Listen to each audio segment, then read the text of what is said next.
এবার মঙ্গলবারের বিশেষ আয়োজন এক্সপ্লেইনার।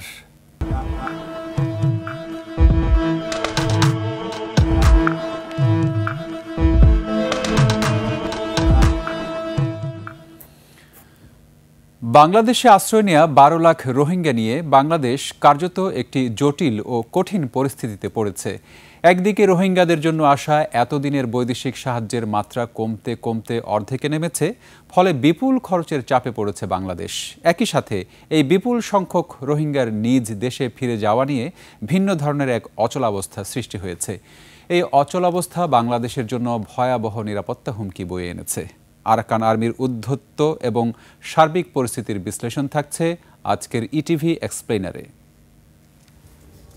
রোহিঙ্গারা যে আরাকানে ফিরে যাবে তা এখন সম্পূর্ণ আরাকান আর্মি দখলে। তাই মায়ানমারের সামরিক জান্তা সরকারের সাথে আলোচনা করে ফলপ্রসূ কোনো সমাধান পাওয়া যাচ্ছে না। এমত অবস্থায় আরাকান আর্মির সাথে সমঝোতা করে রোহিঙ্গাদের ফেরত পাঠানোর ব্যাপারে এতদিন বাংলাদেশ বিভিন্ন পদক্ষেপ নিয়েছিল এবং আশার আলো দেখা গিয়েছিল, কিন্তু সেই আশার আলো দিনে দিনে নিরাশায় রূপান্তরিত হওয়ার আশঙ্কায় পড়ছে। কারণ রোহিঙ্গাদের ফিরিয়ে দেয়া নিয়ে বাংলাদেশ বিশ্বমণ্ডলে নানা পদক্ষেপ নেয়ার সাথে সাথে আরাকান আর্মির আসল রূপ দেখা যাচ্ছে। একই সাথে আরাকান রাজ্যে আরাকান আর্মির উপর সেখানকার অবস্থানরত বাকি রোহিঙ্গাদের উপর ব্যাপক নির্যাতনের অভিযোগ উঠেছে।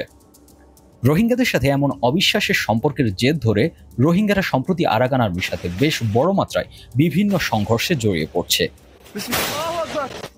এদিকে আরাকান আর্মি দাবি করছে রোহিঙ্গাদের বিভিন্ন সংগঠন যেমন আরসা, আরএসও বাংলাদেশের নিরাপত্তা বাহিনীর মদদে আরাকান আর্মির বিভিন্ন ঘাঁটিতে আক্রমণ করছে, যদিও তারা তাদের এই ভিত্তিহীন অভিযোগের কোনো প্রমাণ দেখাতে পারেনি। সম্প্রতি ইরাবতীকে দেয়া এক সাক্ষাৎকারে আরাকান আর্মির প্রধান মেজর জেনারেল তোয়াং নাইং রোহিঙ্গা প্রত্যাবর্ষণ নিয়ে নিজেদের দায় এড়িয়ে সম্পূর্ণ বাংলাদেশকে দোষারোপ করতে দেখা গিয়েছে। তার ভাষায়, শুরুতে সম্পর্ক ভালো থাকলেও আলোচনা পর্যায়ে এসে বাংলাদেশ চাপ প্রয়োগ শুরু করে। অথচ আরাকান আর্মির প্রধান ভুলে গিয়েছেন যে এই রোহিঙ্গারা বাংলাদেশের নাগরিক নয়, বরং মিয়ানমারের নাগরিক। আর আরাকান আর্মি যেহেতু আরাকানের ডিফ্যাক্টো শাসন করছে, তাই তাদের নিজেদের দেশের নাগরিকদের ফিরিয়ে নিতে বাংলাদেশের সাথে সুসম্পর্ক বজায় রেখে কাজ করা উচিত। এদিকে আরাকান আর্মি চতুরতার সাথে ভারতের সাথে সীমান্ত যোগাযোগ সৃষ্টি করেছে।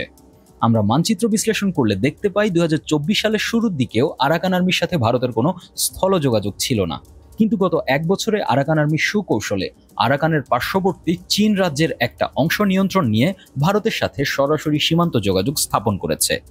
এর ফলে তাদের এককভাবে বাংলাদেশের উপর বিভিন্ন মুখাপেক্ষিতা হ্রাস পেয়েছে। ভারতের সাথে আরাকান আর্মির যোগাযোগ বেড়েছে। একই সাথে সম্প্রতি ভারতের মদদে বাংলাদেশের পার্বত্য অঞ্চলে ইউপিডিএফ সহ বিভিন্ন পাহাড়ি বিচ্ছিন্নতাবাদীরা অস্থিরতা সৃষ্টি করছে বলে সরকারের তরফে অভিযোগ উঠেছে।